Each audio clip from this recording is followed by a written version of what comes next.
चलिए, good morning आप सभी को। आज के इस नए क्लास में यह है हमारा क्लास नंबर 9। ठीक है, इससे पहले हमने 8 क्लास कर लिए हैं। यदि आपने उन सभी क्लासों को नहीं देखा होगा तो एक बार ज़रूर देखें, तभी इस प्रश्न को हम बना पाएंगे, है ना। यानी कि पहले वाले क्लास अगर आपने नहीं किए होंगे तो आगे की क्लास आपको ज़्यादा अच्छे से समझ में नहीं आएगी। ठीक है, तो चलिए देखिए, हमने प्रश्नावली 1.5 के 4 प्रश्न तक हमने हल कर लिए थे। ठीक है, इससे पहले वीडियो में हमने कितने प्रश्न हल कर लिए थे? तो 4 प्रश्न हमने हल कर लिए थे।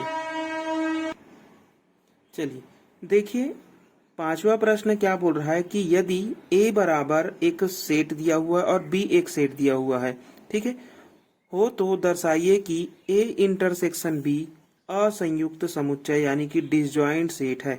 अब देखिए, डिसजॉइंट सेट हमने पढ़ा है ना, तो थ्योरी क्लास अगर आपने नहीं देखा होगा तो नहीं समझ में आएगा, यही बोल रहा हूं मैं। तो देखिए, डिसजॉइंट सेट क्या होता है? यदि यूनिवर्सल सेट में ए और बी दो उप समुच्चय हो तो यहाँ पर यदि ये जो इंटरसेक्शन पॉइंट है ना, इंटरसेक्शन पॉइंट यानी कि ए इंटरसेक्शन बी है, इसका मान यदि फाई आता है या फिर रिक्त समुच्चय आता है ना, इसी को हम क्या बोलते हैं? रिक्त समुच्चय। तो अगर ये रिक्त समुच्चय आता है तो इसी को हम क्या बोलते हैं? डिसजॉइंट बोलते हैं। क्या बोलते हैं? डिसजॉइंट बोलते हैं, असंयुक्त बोलते हैं। ठीक है, असंयुक्त बोलते हैं। तब ये जो डायग्राम है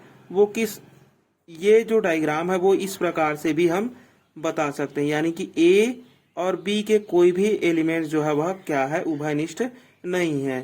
ठीक है, उसी को हम क्या बोलते हैं? असंयुक्त बोलते हैं। तो देखो, यहाँ पर हमें दो चीजें दी गई है। एक तो ए दिया हुआ है, ए में कितना दिया हुआ है? तो 1, 3, 5, 7 और 9। ठीक है, और बी की जो वैल्यू है वो दी गई है 2 और 4। अब देखिए, ए और बी को देखने से ही पता चल जा रहा है कि दोनों में कोई भी एलिमेंट्स जो है वह कॉमन नहीं है, यानी कि उभयनिष्ठ नहीं है। तो इसलिए ए इंटरसेक्शन बी जो है वो कितना आएगा? हमारा 5 आएगा, क्योंकि कोई भी एलिमेंट जो है वह कॉमन नहीं है। तो इसलिए क्या हो जाएगा? ए इंटरसेक्शन बी 5, इसी को हम क्या बोल देंगे? असंयुक्त समुच्चय।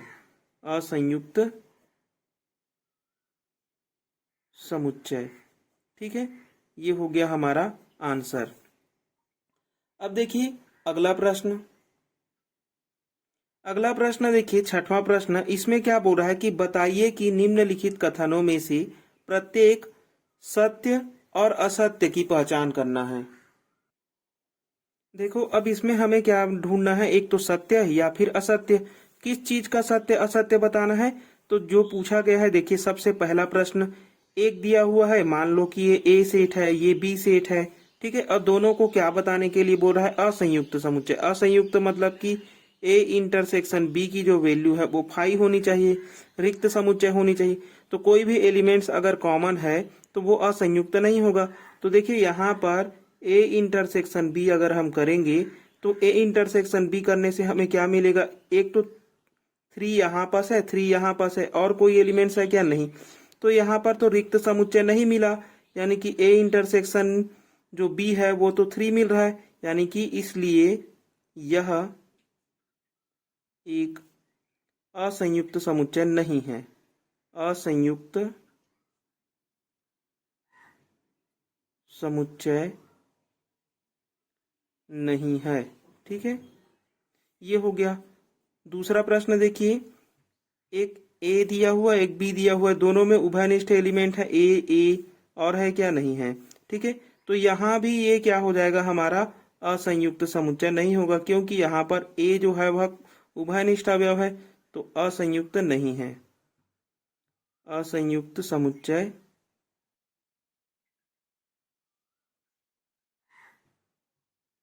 नहीं है। ठीक है, ये भी हो गया हमारा आंसर। तीसरा देखते हैं, तीसरा प्रश्न। देखो, तीसरा और चौथा प्रश्न, यहाँ पर भी ए और बी दो सेट दिए हुए हैं, दोनों का हमें क्या ज्ञात करना है? असंयुक्त समुच्चय। तो ए इंटरसेक्शन बी कितना आ रहा है? देखो, यहाँ भी 3 है, यहाँ भी 3 है, यानी कि इसमें तो एक 3 कॉमन हो गया। 6, 10 नहीं है, और कोई भी कॉमन नहीं है, तो यहाँ भी 3 आ गया, इसलिए असंयुक्त समुच्चय नहीं है। असंयुक्त समुच्चय नहीं है। यानी कि हम इसको क्या बोल सकते हैं, असत्य बोल सकते हैं ना, असत्य। इसको भी हम लोग क्या बोल सकते हैं, असत्य, क्योंकि सत्य असत्य की पहचान करने के लिए बोला है। ये भी क्या हो जाएगा, असत्य हो जाएगा। ठीक है, इसको देखो तो यहाँ पर ए इंटरसेक्शन यदि हम बी कर रहे हैं तो 2 6 10 इसमें है क्या, 2 6 10 नहीं है, तो ये क्या आ जाएगा 5, यानी कि ये हो गया हमारा सत्य। ठीक है, ये क्या हो गया हमारा सत्य हो गया, असंयुक्त समुच्चय है। ठीक है, तो ये था हमारा 6वां प्रश्न। अगले प्रश्न पे चलते हैं। अब देखिए हमारा 7वां प्रश्न। 7वां प्रश्न क्या बोल रहा है कि समुच्चयों के गुणधर्म का उपयोग कर सिद्ध कीजिए कि A union A intersection B बराबर A intersection A union B बराबर ए। हमें ये सिद्ध करना है। ठीक है, चलिए देखिए अब इसका हम हल देखते हैं। हल नंबर पहला, देखो यहाँ पर हमें गुणधर्म है ना, समुच्चय के गुणधर्म का उपयोग करना है। तो सबसे पहले यूनियन और इंटरसेक्शन से हमने एक पढ़ा है डिस्ट्रीब्यूटिव लॉ। ठीक है, तो यहाँ पर सबसे पहले इसको हम ले करके चलते हैं लेफ्ट हैंड साइड को, लेफ्ट हैंड साइड। और लेफ्ट हैंड साइड कितना है, तो A union A intersection B, ये है। सबसे पहले हमें इसमें डिस्ट्रीब्यूटिव लॉ लगाएंगे, यानी कि यूनियन का ए के साथ में एक बार होगा और इंटरसेक्शन इस पूरे का एक बार बी के साथ होगा, तो ए यूनियन बी, ये हो गया। कहाँ से आया, तो ये आया हमारा डिस्ट्रीब्यूटिव लॉ से, डिस्ट्रीब्यूटिव लॉ से। डिस्ट्रीब्यूटिव लॉ क्या कहता है कि A union B intersection C यदि है तो उसका हमें क्या मिलता है, ए यूनियन बी मिलता है, इंटरसेक्शन ए यूनियन सी मिलता है। यही बोलता है डिस्ट्रीब्यूटिव लॉ। तो ठीक उसी का यूज हमने इसमें किया। दूसरा क्या हो जाएगा, ए यूनियन ए यूनियन ए को मैं क्या लिख सकता हूँ, ए लिख सकता हूँ। कहाँ से, वर्ग सम नियम से। वर्ग सम नियम है ना, वर्ग सम नियम हमने पढ़ा है। तो वर्ग सम नियम क्या होता है, ए यूनियन ए बराबर ए होता है। और एक और वर्ग सम नियम होता है इंटरसेक्शन में, ए इंटरसेक्शन ए बराबर ए होता है। तो ये दोनों क्या है, वर्ग सम नियम है। तो इसका क्या मिल जाएगा, मुझे पूरा ए मिलेगा, इंटरसेक्शन का इंटरसेक्शन, और ए यूनियन बी का क्या हो जाएगा, ए यूनियन बी। देखो अब इसके बाद हम आगे नहीं लगा सकते, है ना। क्यों नहीं लगा सकते, अगर ऐसे ही लगाते रहे तो ये कभी खत्म नहीं होगा, है ना। अब यहाँ पर हमें एक क्या लगाना पड़ेगा, ए लाने के लिए देखो सबसे पहले एक डायग्राम बनाते हैं इसका। ये हो गया हमारा यूनिवर्सल सेट। इसमें होता है एक ए और एक बी, दो ही चीजें हैं, एक ए हो गया एक बी हो गया। अब देखो ए यूनियन बी तो ये पूरा है ना। ए यूनियन बी क्या है, ये दोनों ही क्या कहलाते हैं, ए यूनियन बी कहलाते हैं। तो दोनों ये पूरा ए यूनियन बी है। और ए कितना है, तो ए पूरा ये है, ए पूरा ये है, ये ए है ना। अब देखो दोनों में जब हम इंटरसेक्शन कराएंगे किसका, इस पूरे का ए यूनियन बी का और ए का, दोनों का इंटरसेक्शन, तो दोनों का इंटरसेक्शन पॉइंट क्या मिलेगा, ये पूरा मिलेगा ए, है ना। तो दोनों का इंटरसेक्शन पॉइंट क्या मिलेगा, हमें ए मिलेगा। और ए ही तो हमें लाना था, ये हो गया हमारा राइट हैंड साइड। ठीक है, ठीक इसी प्रकार हमें दूसरा भी बनाना है। देखो दूसरा क्वेश्चन क्या दिया है, तो दूसरा क्वेश्चन दिया हुआ है A intersection A union B बराबर ए। लिख लेते हैं इसको सबसे पहले, A intersection A union B बराबर ए, ये लाना है। तो सबसे पहले मैं लूंगा लेफ्ट हैंड साइड को, ये हो गया A intersection A union B बराबर ए। अब देखो ये डायरेक्ट ए हमने इसको ही प्रूव किया हुआ है ना, लेकिन अगर इसको हमने डायरेक्ट प्रूव किया है, लेफ्ट हैंड साइड को ही हमने क्या किया है, अभी जस्ट प्रूव किया है डायग्राम। ठीक है, इसी को हमने क्या किया है, डायग्राम से ही हमने इसको प्रूव किया था। अगर इसको आप एक्स्ट्रा हल करना चाहें, ये तो हमने प्रूव किया था अभी जस्ट इससे पहले वाले क्वेश्चन में। अगर इसको आप डिस्ट्रीब्यूटिव लॉ लगा करके हल करेंगे, तो डिस्ट्रीब्यूटिव लॉ जब लगाएंगे तो ए इंटरसेक्शन ए होगा, फिर इंटरसेक्शन का बी के साथ में भी जाएगा तो ए इंटरसेक्शन बी भी होगा। ठीक है, आगे ये क्या मिलेगा, तो ये हो जाएगा ए यूनियन, इसका क्या हो जाएगा, तो ए इंटरसेक्शन बी। अब देखो ये एक टर्म्स और ये एक टर्म्स, इसके लिए भी हमें डायग्राम की सहायता लेनी पड़ेगी, है ना।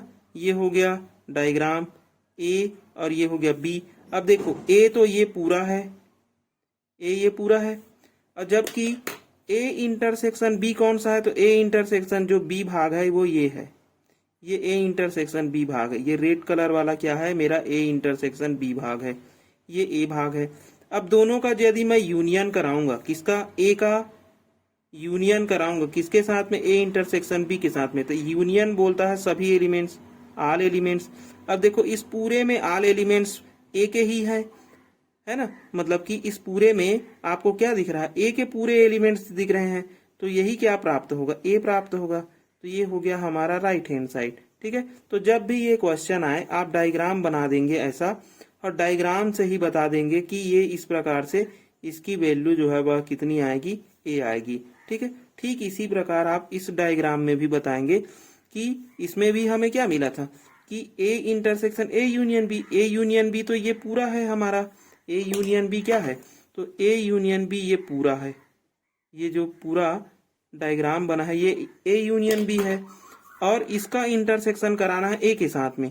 तो ए के साथ में जब इंटरसेक्शन कराऊंगा तो ए भाग कौन सा आया, ये पूरा ए भाग आ गया। तो ए का मैं क्या करा रहा हूँ, इंटरसेक्शन करा रहा हूँ इस पूरे के साथ में।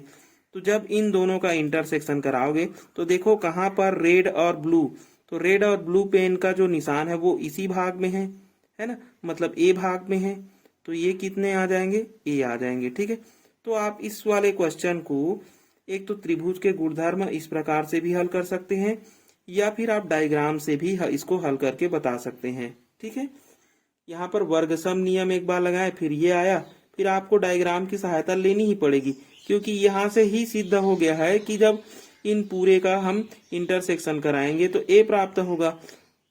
ठीक है, चलिए तो यहाँ से हमारा जो क्वेश्चन है ये था हमारा लास्ट क्वेश्चन। यहाँ से हमारा क्या हो गया, पूरा जो क्वेश्चन है वो समाप्त हो गया है। अब देखिए हम आगे पढ़ेंगे, उससे पहले कुछ कुछ चीजें जो है वह पुराने हैं उसको भी, और नए जो कॉन्सेप्ट आने वाले हैं उसको भी हम समझेंगे। चलिए देखिए, सबसे पहले हमने क्या पढ़ा था, तो हमने पढ़ा है ए यूनियन बी के बारे में, है ना। तो सबसे पहले मैं ए यूनियन बी का जो डायग्राम है वो आप लोगों के लिए बनाता हूँ। ये हो गया हमारा एक यूनिवर्सल सेट सार्वत्रिक समुच्चय, इसी में कोई दो क्या होंगे, उप समुच्चय होंगे ए और बी। और यूनियन जब हम करते हैं, जब हम ये इस प्रकार की यूनियन करते हैं, ये बताता है हमें ऑल एलिमेंट्स के बारे में, यानी सभी एलिमेंट्स। तो ए और बी में सभी एलिमेंट्स कहाँ होंगे, तो ए और बी में सभी एलिमेंट्स इस पूरे भाग में होंगे। तो ये हो गया हमारा ए यूनियन बी का डायग्राम। ठीक है, ठीक इसी प्रकार यदि मैं ए इंटरसेक्शन बी का डायग्राम बनाऊं, ठीक है, तो इंटरसेक्शन क्या बताता है मुझे, कॉमन एलिमेंट्स को, किसको बताता है, कॉमन एलिमेंट्स को। तो जब मैं इन दोनों का इंटरसेक्शन बनाऊंगा तो मुझे कॉमन एलिमेंट्स ही मिलेंगे। तो ए और बी के दोनों हिस्से में हो एलिमेंट, तो दोनों हिस्सों में एलिमेंट यहीं पर होंगे, है ना, ए में भी है और ये बी में भी है। तो ये हमारा क्या कहलाता है, ए इंटरसेक्शन बी पॉइंट। ठीक है, अब देखो इसी से जनरेट करते हैं, है ना। यदि ये हो गया हमारा, ये दोनों क्या कहलाया, तो ये दोनों हमारा ए यूनियन बी कहलाया। ठीक है, अब इसमें देखो गुण मैं नंबर 1 निकालता हूं। यदि मैं इसमें ए का इंटरसेक्शन करा दूं, किसमें, ए यूनियन बी में, तो ए का जब मैं इंटरसेक्शन कराऊंगा तो ये तो मुझे पूरा मिला ए यूनियन बी, जबकि ए तो ए ही मिलेगा ना, तो इन दोनों में कॉमन क्या मिलेंगे, मुझे ए मिलेंगे। ठीक है, दूसरा, यदि इंटरसेक्शन ना करा के मैं यूनियन करा दूं, तो यूनियन जब मैं कराऊंगा तो ऑल एलिमेंट्स की बात करता है, तो ए और ए यूनियन बी में सभी एलिमेंट्स की बात करेगा, मतलब ए और बी के पूरे एलिमेंट्स। तो ये क्या प्राप्त होगा, ए यूनियन बी ही प्राप्त होगा, क्योंकि देखो यहाँ पर सभी एलिमेंट्स, तो सभी एलिमेंट्स किस में है, ए यूनियन बी में है, ना कि ए में। तो ये इस प्रकार से मिलेगा। ठीक है, इसमें देखते हैं, इसमें यदि मैं इस इंटरसेक्शन वाले में एक बार इंटरसेक्शन कराऊं, किसका, ए का, ए इंटरसेक्शन बी करा रहा हूं। ठीक है, ठीक, आप उसी प्रकार बी का भी करा सकते हैं ना। तो देखो ए का यदि मैं इंटरसेक्शन कराऊंगा तो दोनों का इंटरसेक्शन पॉइंट ये तो ज्यादा है, ये कम है, तो कम वाला ही मिलता है, तो ए मिलेगा।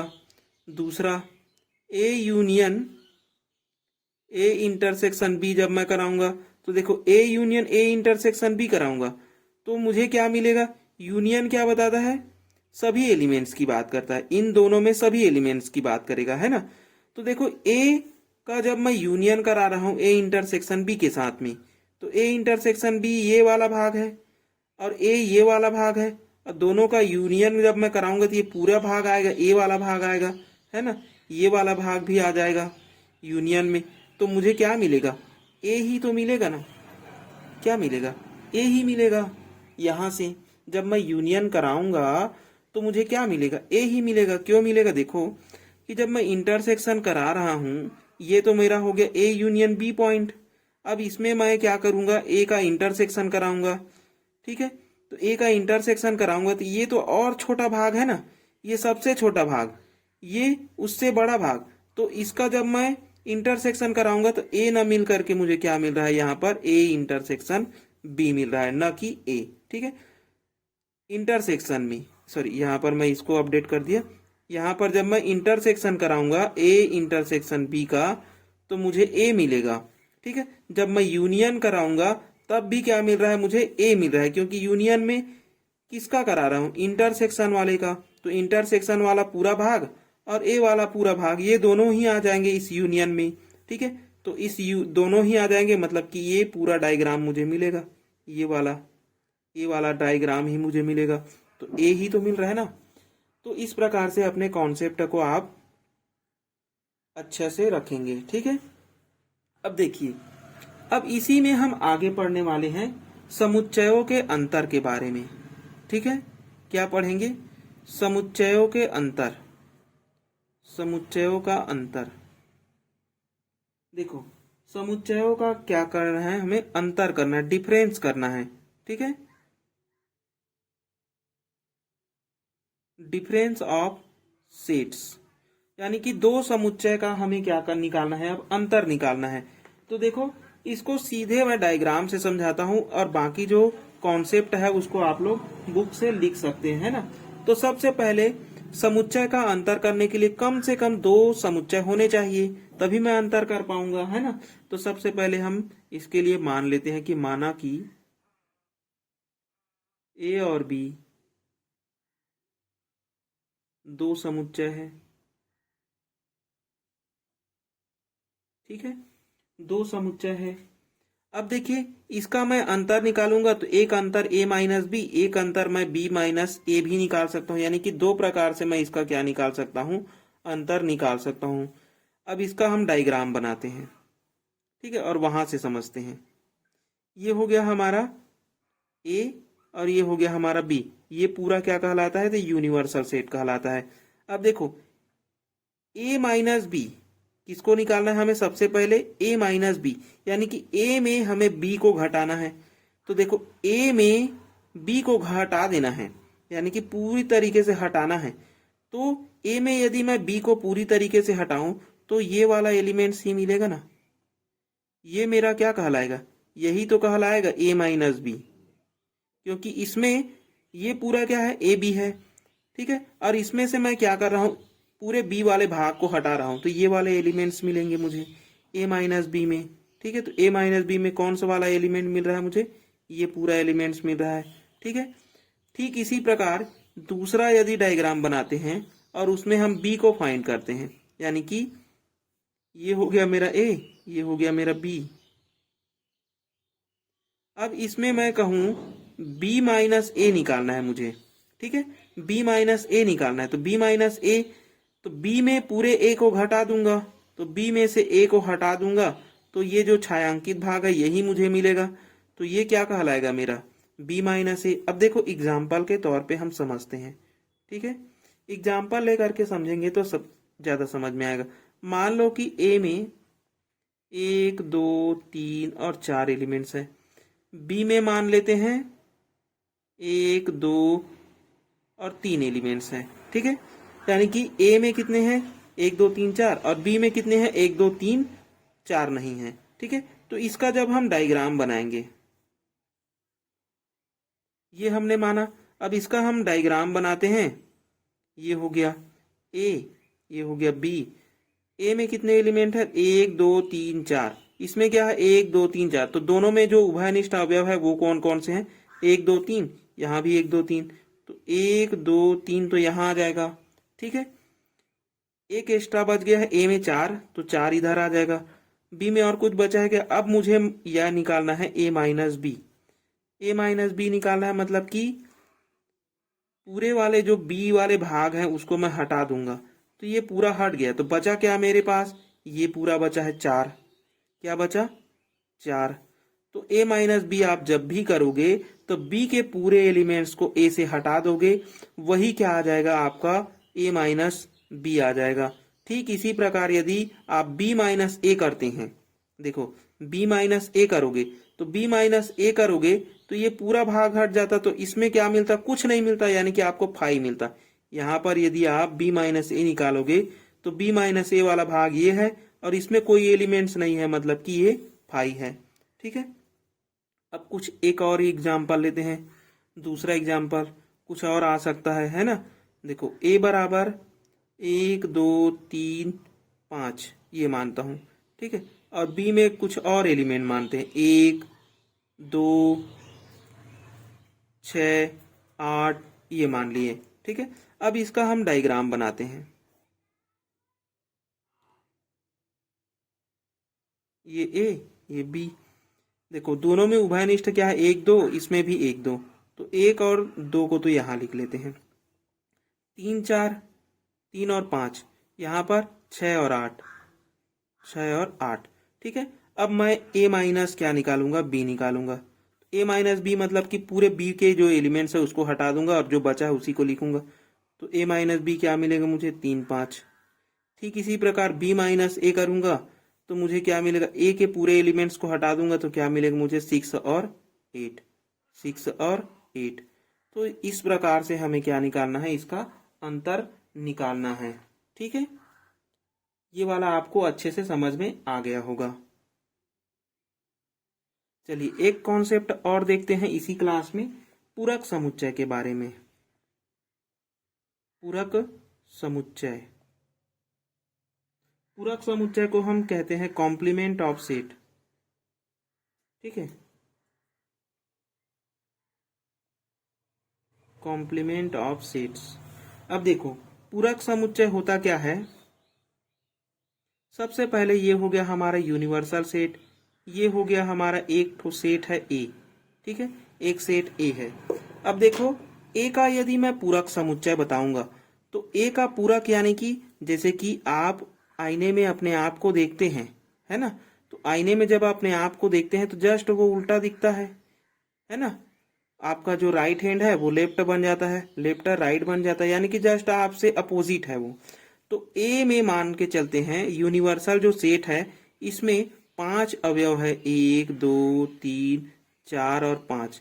ए में कितने आए 4 और 5, तो ए का जब हम पूरक निकालेंगे, जिसे हम ए बार बोल सकते हैं या फिर ए डेज बोल सकते हैं, तो वो क्या आएगा हमारा u माइनस ए आएगा, यानी कि ए के उन सभी एलिमेंट्स को यदि हम हटा देंगे u से तो वही क्या कहलाता है, उसका पूरक कहलाता है। क्या कहलाता है, पूरक सेट कहलाता है। तो पूरक सेट क्या है, पूरक सेट वह सेट है जिसमें उस समुच्चय के सारे अवयव को हटा देंगे, उस समुच्चय की है ना, यूनिवर्सल सेट से सारे समुच्चय को यदि हम हटा देते हैं तो वही क्या कहलाता है, उसका पूरक समुच्चय कहलाता है। तो ये इसका क्या हो गया, डेफिनेशन हो गया। ठीक है, तो पूरक समुच्चय क्या है, तो पूरक समुच्चय वह समुच्चय है जिसमें उसके मुख्य समुच्चय से, यानी कि उसके मुख्य समुच्चय से इसका जिसका हम पूरक निकाल रहे हैं उसको यूनिवर्सल सेट यानी कि सार्वत्रिक समुच्चय से घटा देने पर क्या प्राप्त होता है, पूरक समुच्चय प्राप्त होता है। तो ये हो गया हमारा ए। तो ये वाला जो भाग है पूरा, ये वाला जो भाग है ए को हम यदि छोड़ देंगे तो ये जो पूरा भाग है यही क्या कहलाएगा, ए बार कहलाएगा, या फिर इसी को हम ए डेज भी बोल सकते हैं। ठीक है, तो ए बार या ए डेज क्या है, ए के बाकी जो एलिमेंट्स हैं वही क्या हो जाएंगे, ए डेस यानी कि कॉम्प्लीमेंट ऑफ सेट्स हो जाएंगे। ठीक है, अब देखिए यहाँ पर कुछ नियम है, उसको आप लोगों को याद रखने हैं। नियम या आप टिप्पणी भी बोल सकते हैं। ठीक है, यानी कि ये नियम जो है वो फॉलो करता है। तो A union A dash, A union A dash, A union A dash, union क्या बताता है? सभी एलिमेंट्स।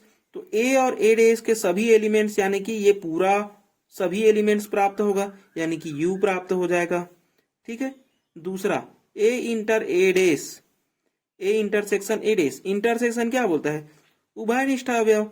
तो ए और ए डेस में उभयनिष्ठ अवयव कोई भी नहीं मिलता है ना, जस्ट ये एक दूसरे के अपोजिट होते हैं, इसलिए क्या मिल जाएगा हमें? फाई मिल जाएगा। ठीक है, ये हो गया हमारा पहला। दूसरा, तीसरा नियम, ए का यदि कोई कॉम्प्लीमेंट निकाल रहा है और उसका भी यदि हम कॉम्प्लीमेंट निकाल दें तो वो क्या प्राप्त होगा? ए प्राप्त होगा। ठीक है, अब देखो चौथा, यूनिवर्सल सेट का यदि आप डेस निकालते हो तो यूनिवर्सल सेट का यदि डेस यानी कि कॉम्प्लीमेंट निकालोगे तो यूनिवर्सल सेट में 5 एलिमेंट है और 5 एलिमेंट का यदि आप कॉम्प्लीमेंट निकालोगे यानी कि उन 5 एलिमेंट्स को ही आप हटा दे रहे हो तो क्या बचेगा? कुछ नहीं बचेगा। कुछ नहीं बचता है, उसी को हम क्या बोलते हैं? फाई बोलते हैं। क्या बोलते हैं? फाई बोलते हैं। ठीक है, ठीक इसी का उल्टा यदि हम फाई में डेस लगाएंगे यानी कि किसी रिक्त समुच्चय का यदि कॉम्प्लीमेंट निकालेंगे तो वो क्या प्राप्त होगा? यूनिवर्सल सेट प्राप्त होगा। ठीक है, तो ये 5 जो और है इसको आप लोग याद रखेंगे, ये मोस्ट आईएमपी है। ये जो है आगे के क्वेश्चन बनाने में बहुत ज्यादा काम आने वाले हैं। ठीक है, तो पूरक समुच्चय क्या होता है आपको समझ में आ गया होगा, है ना। पूरक समुच्चय के ये गुणधर्म है। अब देखो यहां से आपको एक और समीकरण निकाल सकते हो। क्या निकाल सकते हो? जो यूनिवर्सल सेट है वो किन दोनों से मिलकर बना है? तो ए प्लस ए के कॉम्प्लीमेंट से मिलकर के बना हुआ है। किससे मिलकर के बना हुआ है? यूनिवर्सल सेट जो है वह ए और ए के कॉम्प्लीमेंट से मिलकर के बना हुआ है। ठीक है, या इसी को आप ए का या फिर ए का डेस बोल सकते हैं ना। चलिए, तो हम आज की क्लास को यहीं तक रखते हैं। अगले क्लास में इसके जितने भी क्वेश्चन है उसको बनाएंगे, फिर आगे की क्लास हम लोग करेंगे। ठीक है।